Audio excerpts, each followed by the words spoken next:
Hey, visionaries. It's Shalita, the nonprofit Easter O'Neill. Happy Tuesday. I hope your day is going well so far. We're having another hashtag nonprofit no filter live today. But guess what? We're going to do something a little different. We're going to freestyle it up. I know for the past maybe 7, 8, maybe 9 interviews or discussions, we've actually had special guests that have come on and spoken to you all about different things. But today, I wanted to open it up for you. So, what questions do you have today? What are you struggling with or, need some support with? I know this is broadcasting live in a couple of my groups. My nonprofit visionary Facebook group is one of them. And I know we have a bunch of new members that have just joined who have asked different questions around launching their organization, funding the organization, and how to get board members or even with paperwork. What do they need to do or need to fill out, or what is the process? So I want you to bring all of those questions to today to what we're going to talk about, right? I want you to lead the discussion. It's free coaching, y'all, because y'all know I charges for my coaching, okay? But I am opening it up for y'all to ask any type of question or any statement, anything that you want to talk about today on the live. I'm here. I'm going to give you a few moments to hop in and chime in. I'm going to hop over to the comments. Let me know, if you're looking at this, come on now. Let me know that you're there. Let me know how you're doing today. Let me know where you are joining from and what your question is or thought. It's a lot going on in the world today. So I'm going to give you a second. Walk in them shoes. Hey, walk in them shoes, LLC. I love that. That says a lot. Okay, you got to talk the talk. You're going to walk the walk. Can't talk the talk if you ain't walking the walk, right? So thanks for joining. Please, like I said, I'll give y'all a few minutes to hop on in here. I'm going to play just a little, let's see if you can. I do not have the rights to this music. I might play a little something. Oh, you said this is Darnice from Philly. Hey, Philly in the house. Who else is watching? I see y'all out there looking. I can see who looking. I can't see your name, but I can see you looking. I see the little eyeball up there that say you looking. So what's going on? Talk to me. What's going on with you this morning or this afternoon, actually? Let's see what we got. Okay, come on in here. You eating lunch? What you doing? You eating? How you feeling? What's your nonprofit do? And you know what? You don't even have to run a nonprofit or, most of us, a lot of us work within nonprofit organizations too. So what are those questions? Hey, Miss Marva. Thank you for joining. We gotta schedule another session. I just want to see your face. Well, we have our group coaching call coming up next Thursday. So I look forward to seeing you there if you can make it. Who else is on here? Okay. Who we got? Tavoya with Cherished Daughters Mentoring Program. Shout out. Okay, that's another one. Cherished Daughters Mentoring Program. I like that. And Ellie, good morning, Dallas, Texas. Ready for the webinar. You always have great topics. Thank you. And I want to make sure I'm saying your name right. Is it Ellie or Eli? So put the phonetics in there for me, because we've emailed back and forward. I need to make sure I have your name correct. Absolutely. And walk in them shoes. Okay, so Darnice, you said you need help finding supportive and willing board members. Okay, well, let's talk about it. We're going to talk about that. Who else? Who else is on here with me this fine Tuesday? Okay, I'm in Maryland. Where y'all at? Well, yeah,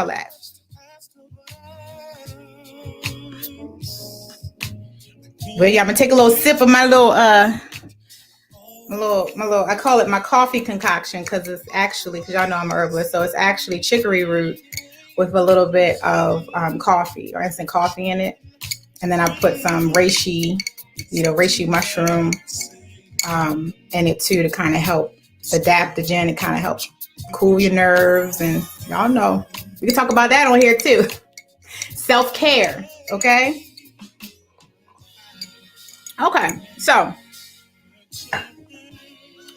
Okay. Come on in. Come on in, family. Take a seat. Come on. Let's talk. Hashtag nonprofit, no filter. Y'all know me. I'm honest. I'm gonna be real about it. So whatever topic, whatever you want to talk about, we're gonna talk about it. I'm gonna be honest and come from a place of love, though. Okay. Please put the recipe in the chat. Oh, I got you. I got you. I got you. Because I had to balance it out. I used to be on drink a lot of caffeine, and then y'all know I'm already on 100 all the time anyway. And caffeine is just too much of it. Not good for anybody. So yeah, I'll put the recipe in there too for y'all. Okay. All right. So okay. So Tavoya said, can you share? And I'm gonna show it up here. Can you share best practices for nonprofit banking? I'm currently with the credit union. Okay, we'll talk about that. Okay. All right. Keyshawn, Jacksonville, Florida. Come on through. Come on through. Charlotte. Okay, you said you have been a major help to our new organization, 32 Infinity. We started by feeding 30 homeless people per month and targeting to reach the infinity. Hey, that's right. We're going to shoot for the stars and the galaxies. Y'all keep moving forward because I know this thing is not easy. When we make up in our mind that we are going to give back to our community or do something like start a nonprofit organization, especially when we don't know how to do it, but we know it needs to be done, you need to, acknowledge that the bravery and the courageousness that goes along with that. Acknowledge the work that you put in, right? Acknowledge yourself for that because it is not easy and most people don't even want to step into it. So thank you for acting on your vision, okay? Because it's not easy. I know it's not easy. And let's see. Miss Marva, I'm looking forward to seeing you again. Okay. That's my boo, y'all. Y'all don't know that's my Miss Marva right there. Okay, so let's start out with our first question. Okay. So Darnice, you said you need help finding supportive and willing board members. So, without having sat down with you and one-on-one and know, a lot about your organization, I would, you can also let me know in the chat box too, as I'm asking these questions. I'd like to look at your vetting process. What and your messaging. What are you saying to potential board members? Because that really matters. A lot of times, we might say, oh, I'm looking for board members, but there has to be a process by which you lead people through. You get them engaged in your organization. And first is, before you do that, you're making sure that your social media presence or your website, is what you want it to be. And it's communicating the message that you want to give to folk. And it needs to be visual. It needs to be, when I go on a website, which most people do, they're not on there for longer than 3 seconds. So you need to grab their attention. There need to be visuals, pictures, not a whole bunch of wording that people have to comb through and read through, right? So how are you capturing, when we talk about our brand, it's not just about a logo, or a website. It's how you make people feel when they come to your website, when they come to your social media page, or when they come to an event that you have. It's the experience, right? So I would check in there. Like I said, your website could be off the chain, right? I don't know that. So I'm just starting there. But that's number one. Your message to the world, your branding. Then, do you have a board member application? Some folks that say they want to be board members, and we're excited to have folk. And especially when you've got other things going on, if you working full time, and all of us wear so many different hats, right? So when somebody steps up and say, oh, I want to help you, we don't take the time to vet necessarily or have them go through a process that's going to put accountability in place, right? Set accountability up. We haven't got time for all that, right? So we sacrifice that, and then people step in and they don't really understand what their role is. And maybe they weren't really a good fit to begin with, but we didn't really catch that. And then when things need to happen or get done, then it's not getting done. And then there's an issue. Right. And you got to bring people back together and be like, well, what's going on? Or they completely lose interest. Y'all, board management is a thing. Like, it's like a job. It's the same type of relationship development that you would do with the funder, with anyone. Like, any type of healthy relationship you would build, you need to look at it that way with your board members. Okay, so have your board member application. You need to know what kind of people you want on your board to begin with. It's not just about expertise. It's about their characteristics. What kind of culture do you want to create with your organization? You know, when people interact, not just with you, but with your board and with your team members and the volunteers, what do you want them to feel? What do you want them to walk away with? Right? That's going to help guide you on, well, what kind of characteristics do I need to be looking for? Because people can have all the expertise in the world, but don't get along with nobody. You know, nobody like them. You bring them on the board and they're not good with people. But they can write a grant. No, we need people that have expertise as well as the skill. The skill as well as the characteristics as well. But you got to sit down, write that down. What kind of people do I want? I want I want go-getters. I want creatives. I want I want people who are proactive. I want people that are connected. We need, depending on the work that you're doing, like, we need this type of expertise. And write it down. And then when you put it out there to the world and say, hey, I'm looking for board members, then you can say, I'm looking for these type of people. You're not just looking for board members. You're looking for a certain type of people, and they will be privileged and honored to be a part of what you're doing. That's the attitude that you take. Then you invite them to an event to learn more, maybe I call it an information session, maybe 90 minutes for them to learn more about your organization, for you to share your story, to get them hooked, and tell them how they can help you. That's just the beginning stages, right? But we got to get to that point. And even if you know people who are like, I'm not, in your close circle, who are like, I can't commit to being a board member, they might know somebody who knows somebody. They can pass the information along, but they need to have the right information to pass along. Okay, so I hope that's helpful,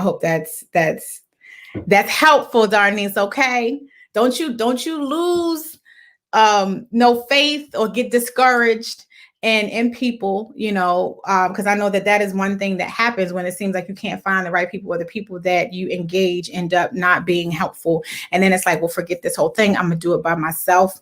No, take a step back and go through that process, right? Vet people and invite people to an event. First, get clear on what type of support and help that you need before you can ask other people to step in. And if you need some additional support, Darnice, reach out to me. We'll do a one-on-one consultation. Okay. All right. And what'd you say now? You said you on lunch break and I fed you full of, hey now. Okay. Fed the spirits. Okay. And so you said, okay, so we got Dr. DR. Good afternoon. Do I have to get bonded to obtain insurance?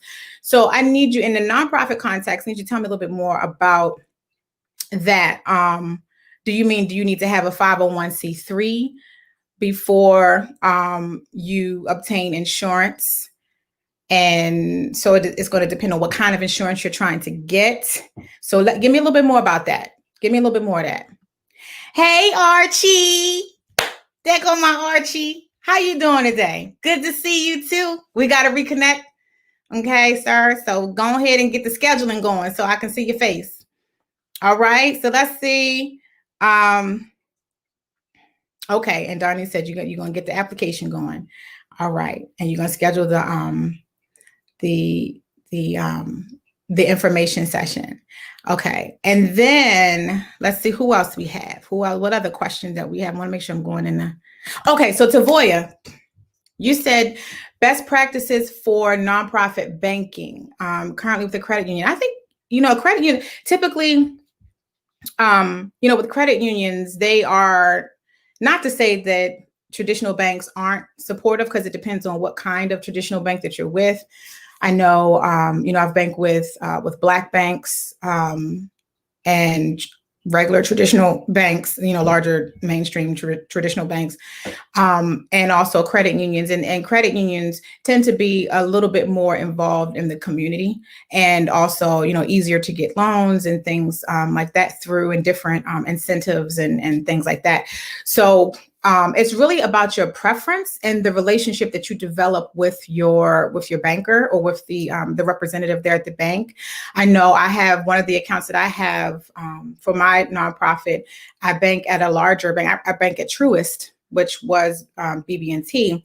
But over the years, I've developed a partnership or relationship, professional with my banker, where I can call her for different things, but that doesn't always necessarily translate into my nonprofit either getting support from the bank. And that's a whole nother thing. And it also depends on the bureaucracy, the red tape, the process that you have to go through.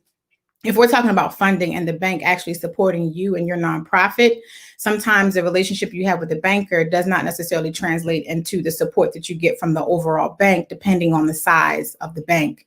So, I would say a credit union is good unless you have an issue with them or there's something, when we're talking about fees and things like that for the different types of accounts that you may have at different institutions. I can't really speak to that because, they vary. Even, credit unions vary, but typically their fees are less than the larger traditional banks, but it depends on the product that you have and all of that. So I don't know how deep you want to go into that, but I don't think there's anything, unless there's something visceral where you're like, okay, I'm at a credit union, but I don't really, there's nothing happening here. I'm trying to establish a partnership with the credit union. It's not working.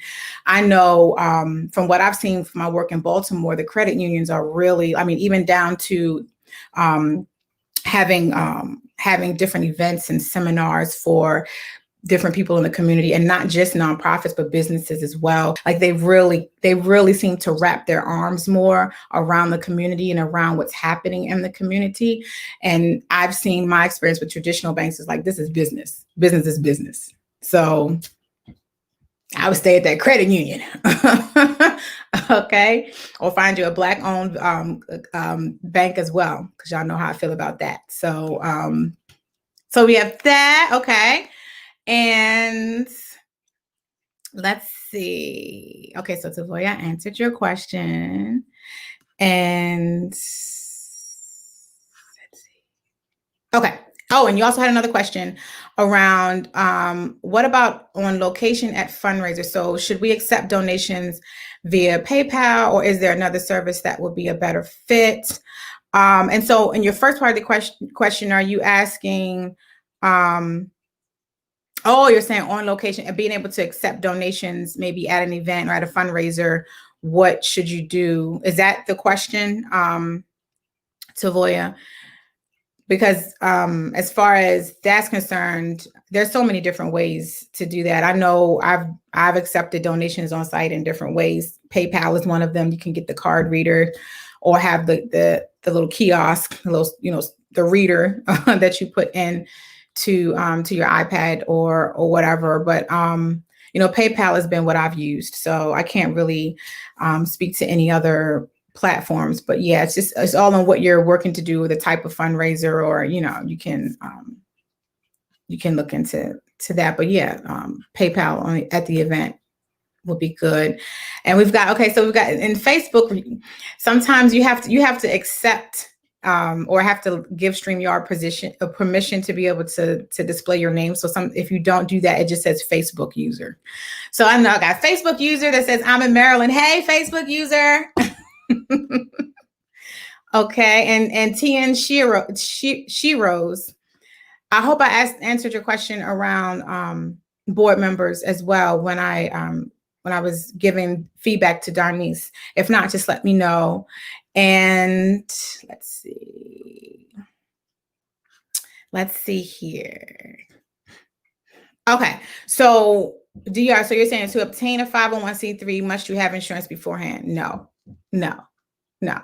You have to have, if you're planning to get insurance for, and actually I was working to try to get in one of my insurance representatives on today to speak to y'all, but it didn't quite pan out. So I'm gonna have her come on at another date to talk more about the different types of insurances. But if you're trying to get insurance for, and let me put your question up here. If you're trying to get insurance for your 501c3, you have to be a 501c3 first.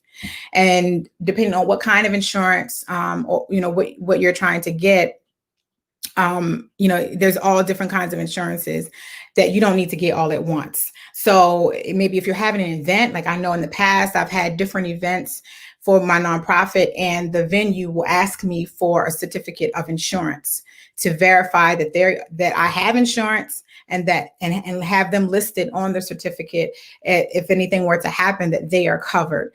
And so those types of insurances are inexpensive, and it's typically by event, but you first have to have your 501c3 first.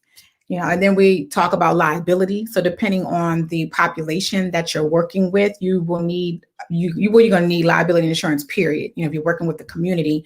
But for instance, if you're working with children or different vulnerable populations, the liability insurance may be a little bit more expensive, but it just depends, right? So I'll stop there because there's different kinds of insurances that you can have, but you first need to be a 501c3 because you can't get insurance for an entity that does not exist, right? Okay. And so Ella says, peace and love, everyone. I'm so happy to see you. Hey, I'm happy to see you too, Ella. Girl, happy Tuesday. Thanks for joining. Let me know if you have any questions or anything. And Ella did also give feedback to Tavoya around Square. So there's Square Reader. I have used that in the past too. In addition to PayPal, there's Square. Even now, don't they have with Cash App, all these new types of third-party merchants and stuff are popping up, but PayPal, I've just stuck with that because, just you go for what, if it ain't broke, don't fix it. But yeah. Let me see. They have an amazing, but one to check us out. Oh, okay. And Tavoy, you were saying, no, they have been amazing. So the credit union, yeah, because I'm going to say, I wouldn't think typically, people leave the traditional banks and go to the credit union, so yeah. So if it ain't broke, don't fix it. Stay there with them. Absolutely. And they probably, because you already have a relationship with them from either your personal banking account, then it's easier to be like, okay, I'm opening up this account for my nonprofit, and even ask them about different products they might have or different programs or potential for partner, plant them seeds, okay. All right. And so, okay. So T.N. Shiro said, we work with veterans in the community. How do I put that into one word? We have been saying it's community involvement, but it's a little more than that. So, and I like that you're actually looking at your wording and your language, because that's, a lot of times we overlook that and we get caught up in maybe regurgitating some of the language that's out there in nonprofits when people, some of the buzzwords of what they do. We do life skills, and we do housing, and we do like some of the ones that we hear of all the time. But I really do encourage you all to look at, well, what do I actually do? Am I providing parenting classes, or am I providing intergenerational supports to families, right? So like, what are you actually doing? And part of the coaching that I give when we go one-on-one, we dig into that. And for those of you who already work with me that's on here, you can vouch to that. We go deep into what do you actually do. So you're thinking through, your language is really good. So I would want to know, or need to know too, a little bit more about the work that you do with veterans in the community, to know how, and if you have to put it into one word, it may not be just one word. It could be, different phrases, or, it's going to be kind of hard to encompass what you're doing in one word. But I would want to know a little bit more about what services you provide, or what is your purpose. And then we can kind of think through, it is a type of community involvement, but you're right. It's more than that. So tell me a little bit more about what you do. And you're welcome, DR. And then Ella says, so it's event insurance. Yes, that's one type of insurance. It's one type of insurance, insurance that nonprofits can get. You got your liability, you got your commercial liability. So if you own or lease a property, you need to make sure that you have enough insurance to cover that. We ain't gonna go, workers' comp. Oh, we ain't gonna go into all that. Not today. Unless you want to. Terrell, good morning or good afternoon. Where are you joining from? Tell me what state you in, Terrell. Okay. What else we got? I see the eyes. I see your eyes. What other questions do you have for me? Come on now, bring it now. Don't say I ain't giving y'all no opportunity. Y'all be in the groups now asking all these questions. And I've been doing this thing here for 17 years now. You know, the people who I've had on my show can vouch to I put the work in. So it's not even, ain't even about me just getting on here giving no lip service. I've actually put the work in over the years in the community. I know what community development is and social action is. I have a degree in it. Like, I've been doing this for a minute. So let me know, any issues you're experiencing. I know right now with COVID, and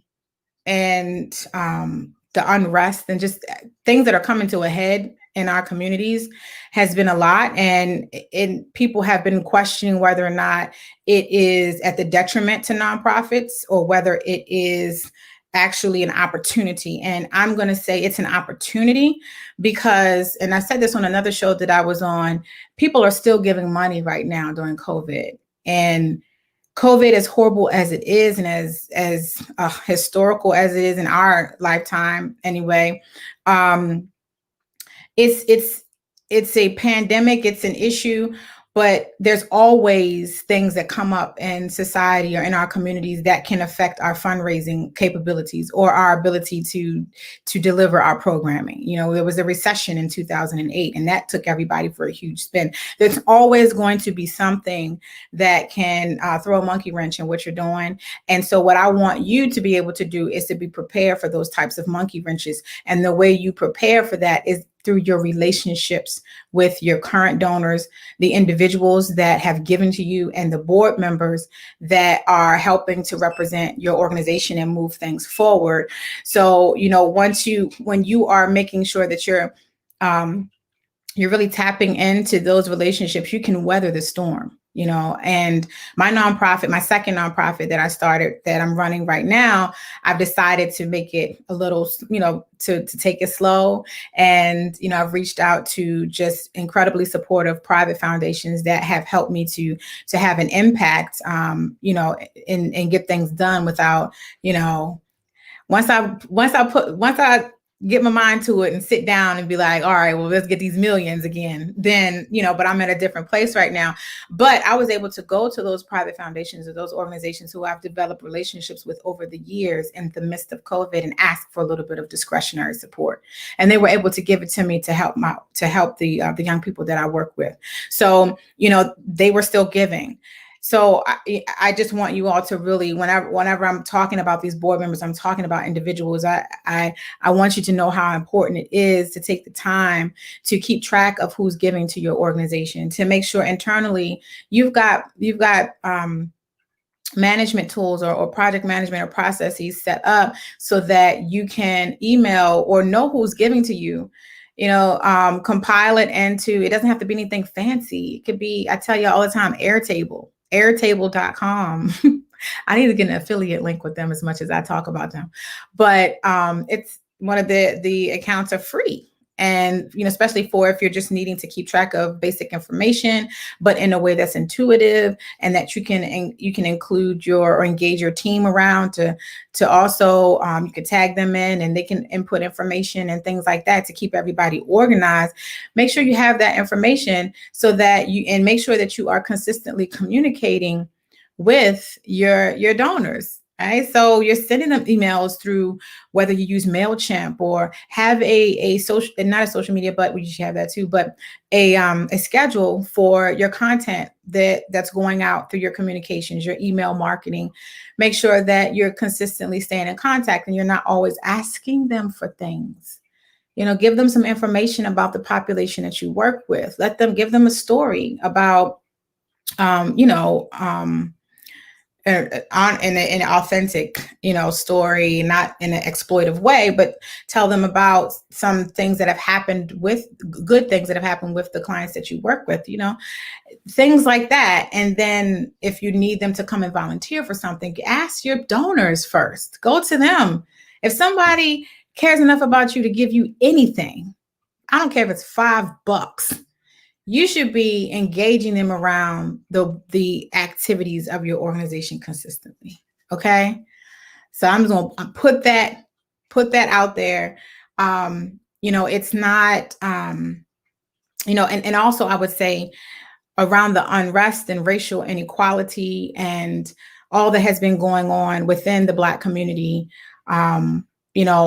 people starting to wake up and really acknowledge what we've been experiencing for hundreds of years.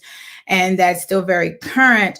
To me, I have mixed feelings, but it's promising when it's genuine. And there are foundations that are now working to see, well, how can we reroute or repurpose or rethink our grant funding to help racial justice or organizations in the community that are led by BIPOC individuals or grassroots organizations. And, so they're thinking, we can have a whole conversation, another conversation about the intention, the authenticity, and everybody stands in different places with those things. But there are foundations that are thinking through, giving and shifting their focus on their funding. So if you are providing services in the community and you're focusing on racial justice, for me, everything is about race, but especially within the work and in our institutions and in our communities, especially as Black people, we understand that everything is always about race for us. And it's always at the forefront of our lives, decisions that are made about us, without us, all the time. But, when we're talking about, and I talk to my clients all the time about areas of focus and being able to communicate in the language of the funders, right? Because until we have until we're in a society where, we have more Black philanthropists, where we, our systems, we're dismantling systems that have prevented those types of things from happening. And, until we're able to really have our Black Wall Street again, or, in a way that's lasting.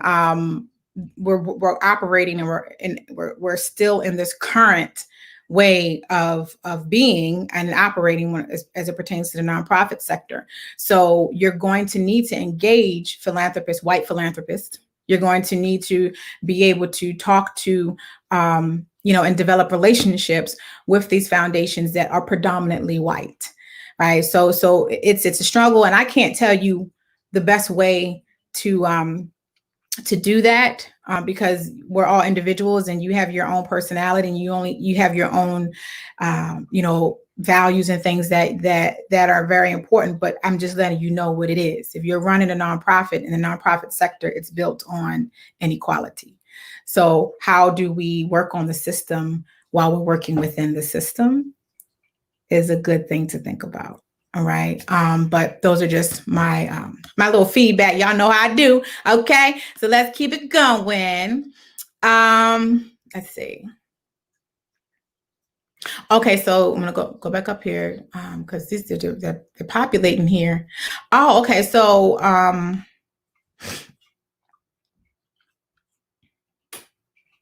hold up. Let me go back up. Ooh, y'all got a lot of questions. Hold up. Okay.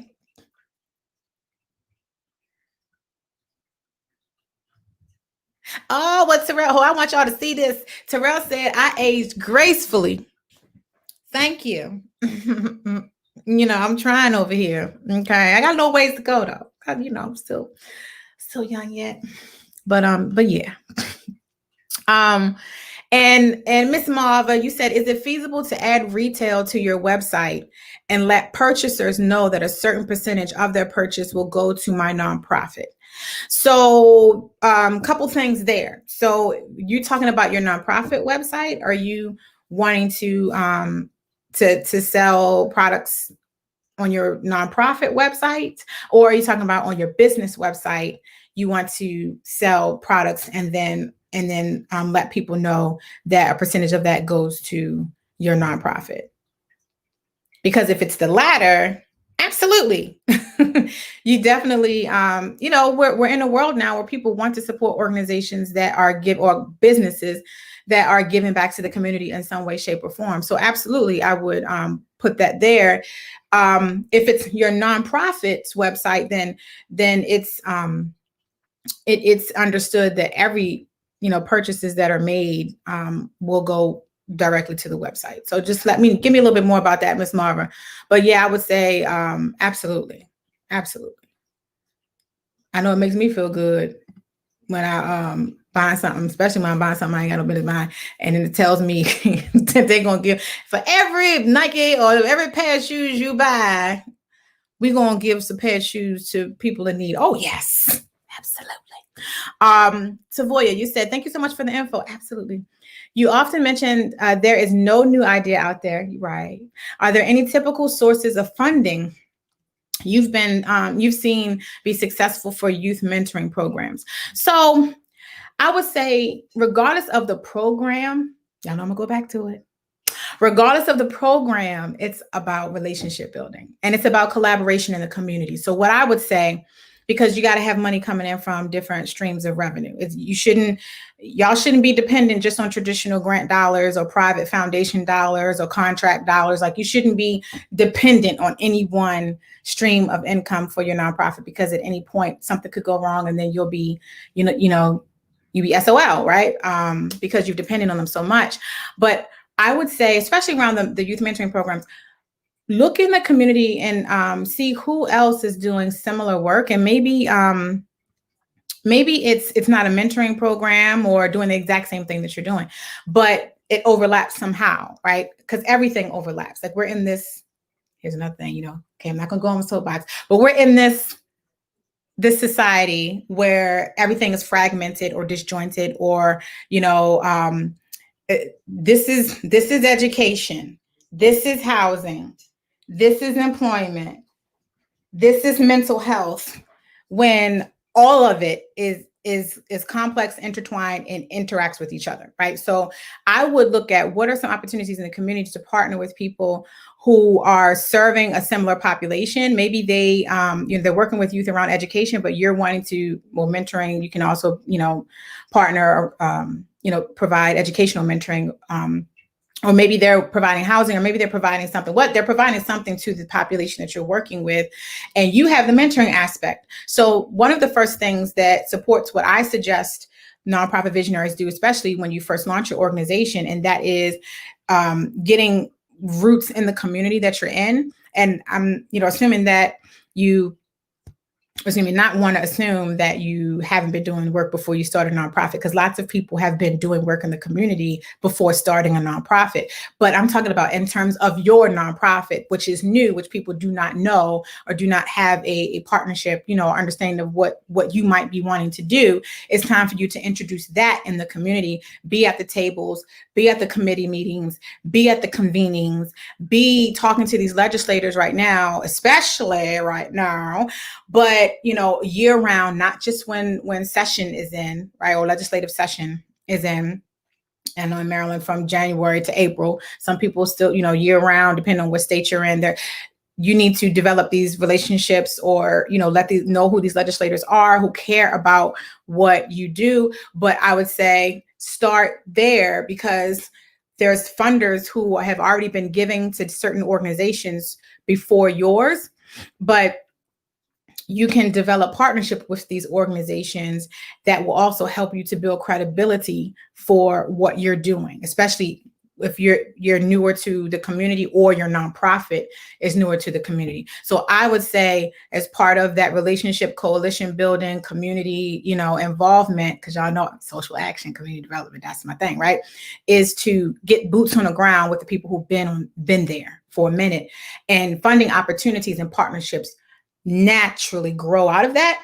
And once you have, let's say you have a partnership with another organization to provide mentoring services to their young people, or, whatever the case may be, You have that money coming in, you're delivering your programming. Then you can go to like a traditional foundation who has, they want you to have been around for 3 years, or they have certain types of requirements that you weren't able to meet previously, but through these collaborations and other types of funding that you've gotten, now you're eligible for this traditional funding, and you can go after that. Right. So, and then you have more credibility. It's not like you're just the Johnny come lately and you're trying to apply to this foundation who doesn't know who you are. And when you apply to this foundation, they're going to talk to their grantees to ask them about you. And if their grantees don't know who you are, then you're not going to get the grant. Okay. So that's when we talk about typical sources, Tavoya. I mean, there's multiple sources, and I'd be more than willing to, again, do like a one-on-one coaching, one-on-one consultation to go deeper into detail about your specific needs in a specific organization, and maybe come up with a plan specifically for you. But overall, for everyone else who's watching, because funding is a thing for everybody, and it's all about strategy. Strategy. And y'all know I'm the strategist. Okay. So Ella, you said we need to stay relevant. Do you have some virtual ideas we can do for the community? So it depends on the work that you're doing. There's always a virtual element that you can do, but we're also balancing out, everybody's virtualed out. Okay. I mean, I'm almost there. I'm sitting here thinking, okay, I got to start meeting with my clients, that are local soon, and figuring out a plan to do that. Everybody's virtualed out. But there's always, it depends on what program that you have and what types of services that you're offering to determine that. I'd also say I respect and have seen nonprofits who have still been doing things in the community in person, but under the guidelines, following the guidelines, the COVID guidelines. So I have a couple of clients who are still, they provide services for students, and they still provide those in person, but it'll be maybe 7 students. Everybody has their masks. There's the hand sanitizer. They're keeping the space. It's outdoors. So I would encourage people as much as you can, right? As we try to figure out I hope things never go back to normal, if you know what I'm saying. Like, normal wasn't good for us. I'm not even going to go into too much detail, because then it'll be a whole nother soapbox. But anyway, but we do need to get to something that really incorporates the lessons that we have learned over this past 6 months. And so I would encourage you to look at how can you stay within the guidelines of COVID, being safe and still offering services. Because I'm going to tell you, this whole time, grassroots organizations, they have been essential workers, right? And we're just having a conversation with one of my colleagues. They've been essential workers, even though they aren't considered, or, people don't think of it as that. They've been essential workers, because I know in Baltimore, because I have the privilege of working with a number of grassroots organizations, when everybody else shut down, the grassroots organizations were delivering to my godmother. They deliver a produce to her every month.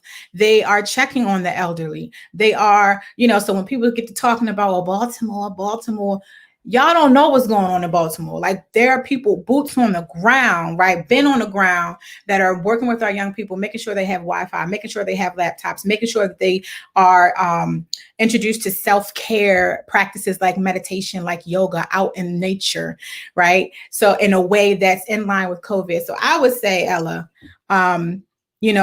hybrid, however you can do a hybrid and start to ease back into things safely, y'all do that. Okay. And so Patricia, hi. Can nonprofit organizations get government contracts? Absolutely. And in fact, that's one of the, when I talk about revenue streams, different revenue streams, that's one of the revenue streams I talk about. I know my organization has had contracts with state agencies, local state agencies. When I say local, my first organization, we had a contract with Baltimore City one of the programs in Baltimore City, and then we also had a contract with the state of Maryland through one of their through Department of Human Services at one point to provide trainings. So yes, so one thing that you would need to do, and I'm saying this in general, right? Because I'm not sure if you've done this already, Patricia. I'm sure you have, right? Because you're asking the question, but to look at what services do you provide that they need. And then in the last week's hashtag nonprofit no filter live, I actually covered messaging for the different types of funders, and contracts were in there. So, just being aware of how they listen and what they are interested in, and the process by which you need to be notified, because a lot of, depending on what government entity or state entity that you want to have a contract with, they put out requests for proposals. So I suggest you go back and look at last week's live too, because Brenda Donald, who's the director of DC Child and Family Services, went into detail about how they let people know, or just in general, because she's worked at different state and government agencies, how they typically put the request out there to let you know on their radar. And you can go on their website and sign up to be notified when requests for proposals are released. And then you can, when they do that, you can look and see if it aligns with the work. Because some of them are like, okay, we're looking for a nonprofit partner that provides housing to young people or to the elderly, and if that's your thing, then you'll apply. Right. Or I would also say, if you're providing, and y'all know I use this lens all the time because foster care is my thing, but if you're providing services for foster youth, then you need to know at the state level and local level who handles foster care. What here in Maryland, you got Social Services Administration that handles foster care. And they also handle adult services as well. But find out who are those people at the local level that are in charge of what, that or could benefit from what you offer. And like I said, don't go in there asking for money. You go in there to learn more about their processes, to let them put a face to a name, to hear more about what kind of initiatives that they're working on, because they always have different initiatives. And then you see how you can be of contribution. What kind of committees are they inviting external stakeholders on? Then you make sure you're on that committee. What kind of meetings or town halls are they having? You make sure you're at that town hall. You get it right? And then when they put face to name, and you have a track record in the community, other grantees or other people in the community can vouch for you, then when those contracts come out and you apply for them, you're way more likely to be able to get contracts,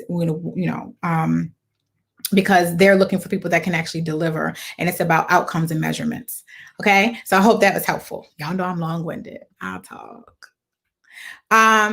So Chantal, so you said, I have a new nonprofit organization. Okay. Hey, by the way. Okay. I have a new nonprofit organization that I have not launched yet. Should I be reaching out to other organizations and companies to establish relationships now or after I launch? Do it now, right now. And I would say, do it right now too, because you need the perspectives of other folk who have been doing the work. And sometimes we have an idea of, we know what our vision is, and we have an idea of what we want to provide, which is wonderful. It's a good reference point, right? But we also need to connect with the people who have either been serving similar populations, that can let us know different things that maybe we didn't think about. So maybe you have an idea of what you want to do, but then once you connect with these other organizations and you start talking to them, you're like, oh, there's a gap here that I didn't even know existed, beforehand, that I can fill. And when you approach these organizations out of the spirit authentic, right? Because we real over here. Okay. When you address them or meet with them from an authentic space of wanting to learn more about what they're doing and wanting to be of contribution and be of value added, then they'll sit down and have a conversation with you, and you can identify those gaps, and you can say, well, hey, now that I know what I know, and I've spoken to people who I'm actually saying I'm going to serve, right? Because that's number one. You need to be making sure that whatever idea you have for whatever population, that you are talking to that population, because they'll tell you whether it makes sense for them or not.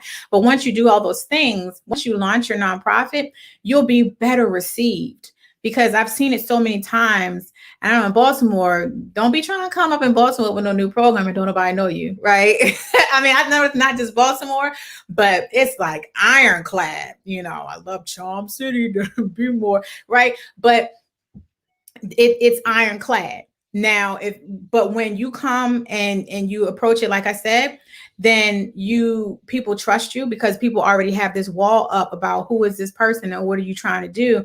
But when you come to the table with how can I be of value, how can I learn, how can I learn and how can I be of support, and then you launch your nonprofit, then they will embrace you instead of putting walls up or not talking to you or looking at you as competition. All right, I hope y'all heard that now, because this is about strategy and psychology, human behavior. I don't care what systems are made of humans. Okay, funding decisions, all kinds of relationships. It's all of that. Okay, so I would say yes, please do that. And in all authenticity, please do that. Okay, and so TNS Heroes, or is it TN Sheroes? TNS Heroes. Got it. Okay. So I looked at your logo. I had to get a little close because, the context. So you said you feed the homeless, you give away food in the community, you provide transportation to the veterans and try to meet their needs as well.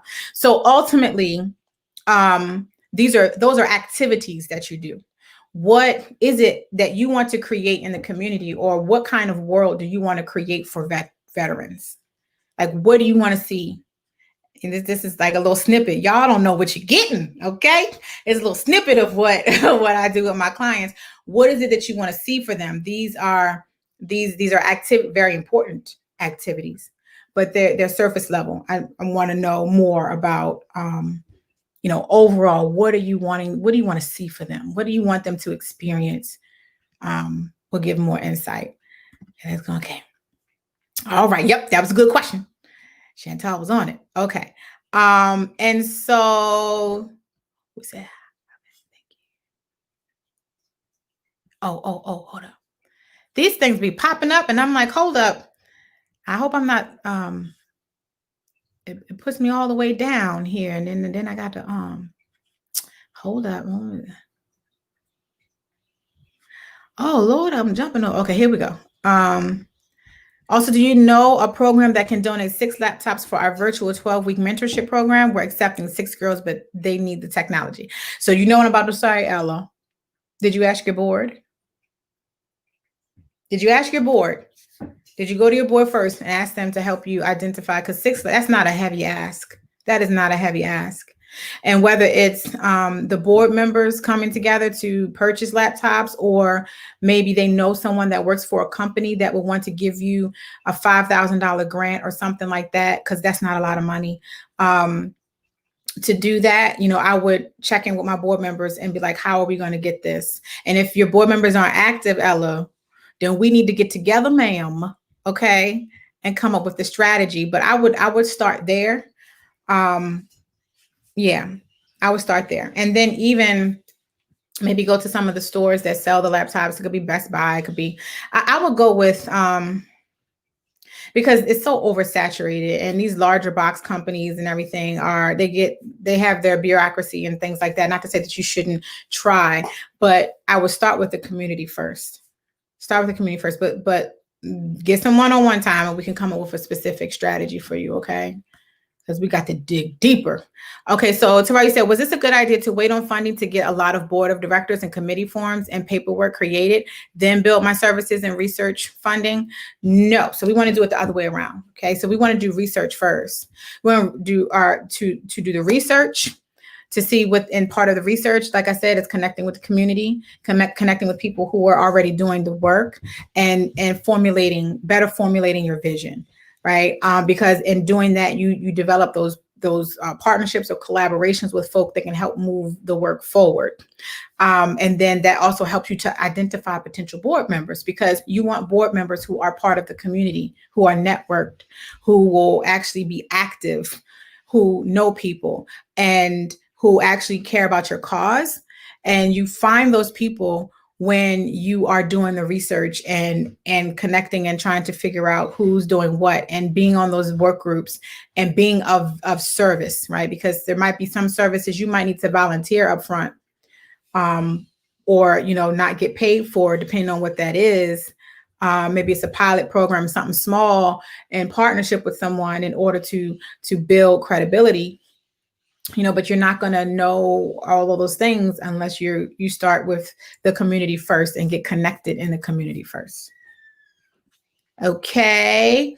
And then Miss Marvel, okay, you said nonprofit website. You will, we want to add the link of your business website to your nonprofit. Okay. So be careful. When we're talking about our nonprofit and our business, you want to keep a firewall in between them for a lot of different reasons. Like, you don't want people to misconstrue or think that you are using your nonprofit to bring business into your for-profit. Not to say that on your business website, like I said, you can have products and services on your business website and say that a portion of the funds or, that you get from products will go to your nonprofit. But for you to put your business link on your nonprofit website, I would say that's a no.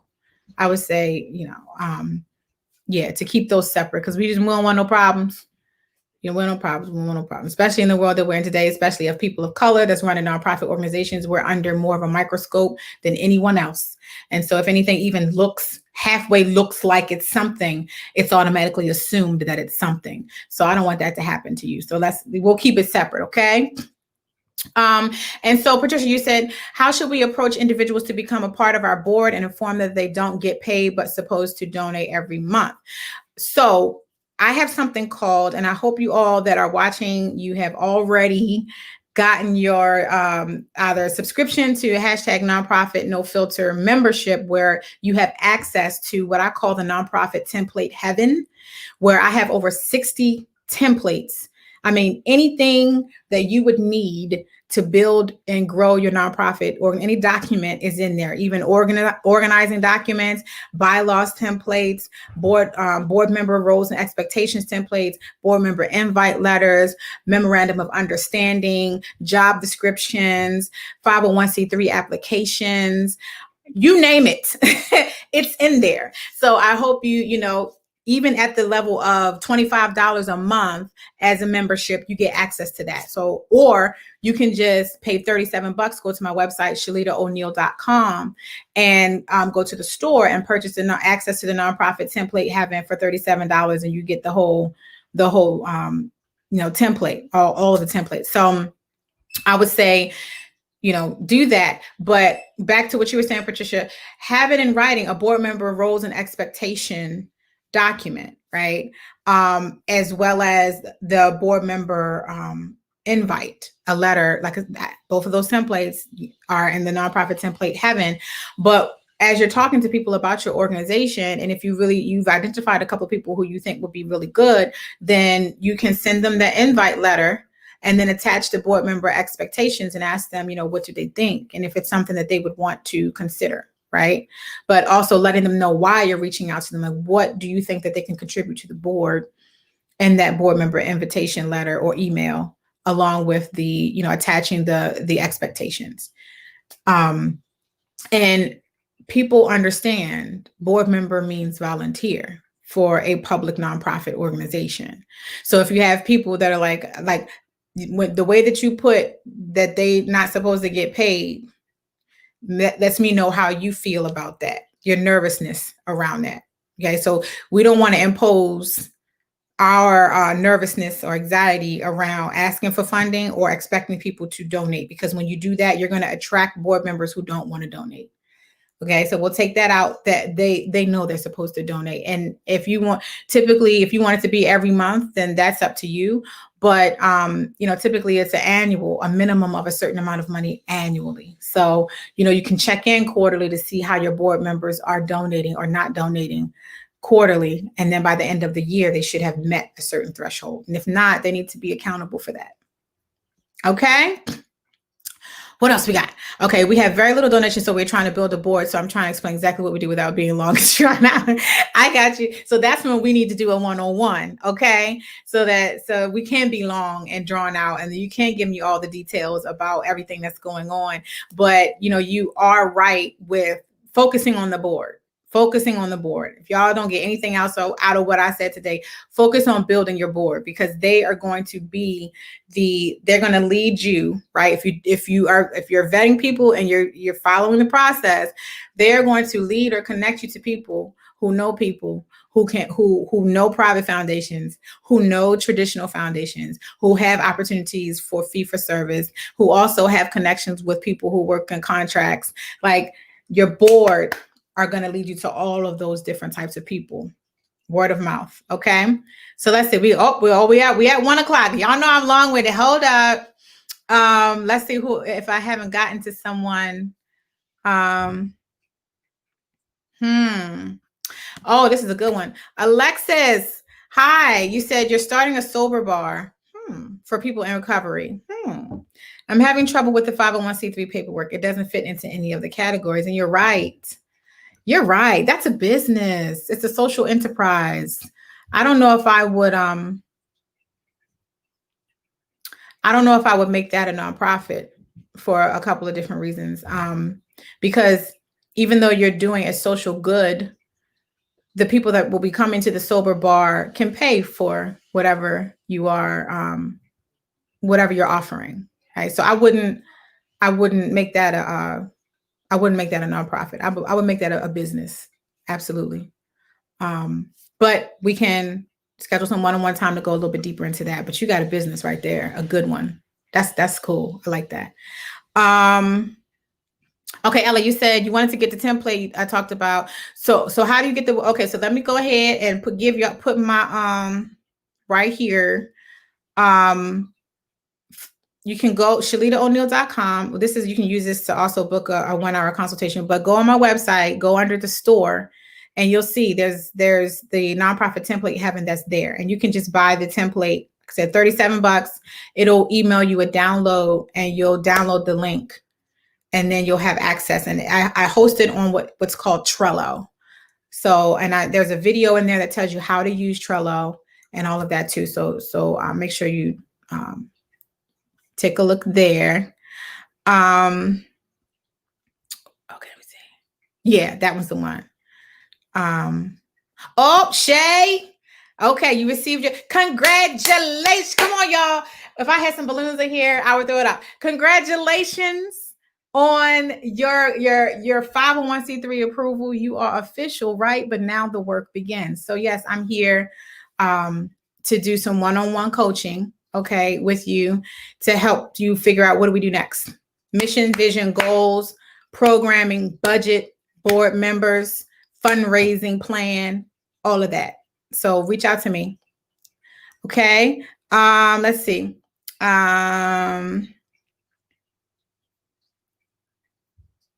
Oh, Patricia, you said you have the templates. Good. That's right. So Patricia, y'all be like Patricia. Get that nonprofit template heaven. And Patricia, it's a lot to go through, isn't it? It's a lot of templates in there. Let them know. I'm not making it up. I'm telling you the truth. It's all the templates that I used to build my organizations. So, so you said, okay, thank you. So we look forward to you every Tuesday. Oh, it looks like we need one-on-one time with you. Yes, you do. Yes, let's have some one-on-one time. Come on, y'all. All right. Don't be trying to figure this stuff out by yourself, because you don't have to. Make an investment in yourself. And that's what I say to my clients too. I'm not here for the money. I'm here because I want to make a difference in my community. And I want to make a difference in BIPOC grassroots-led organizations because of me, understanding what that's like and the barriers that we face that we shouldn't have to face. Right. And us wanting to rebuild our community. So I've learned a lot over the years, and I've been very privileged and had the opportunity to connect with different types of funders and different types of people. And I've learned so much. And I feel like my calling isn't to keep all that to myself. It's to share it with you all in the best way that I can. And I also know the importance of investing in myself, right? Because I had to do that. I had to pay for capacity building. I had to pay for coaches to come in and to help me, and I'm better for it. And so I want you all to be in the mindset that whatever money that you, but be smart about it, right? Be smart about where you invest your money and what consultants that you bring on to help you, because there should be a vetting process there too. Because I've heard too many of you talk about how many people have taken your money or whatever, and you don't have any to actually give it to consulting that's really going to help you. And I'm going to tell you, take a step back and vet consultants too. If they cannot provide a track record, if they cannot give you names of people they've worked with, if you cannot go to their website and see exactly what they do, then maybe they're not a good fit for you. It's not just about when we try to go out here and look for and cut corners and things like that. That's when you get what you pay for, because we think that nonprofits, everything's supposed to be free. And as soon as somebody starts talking like free, then that's what you want to do. But you got to be careful, because it hurts me every time I hear that. Okay. So invest in yourself.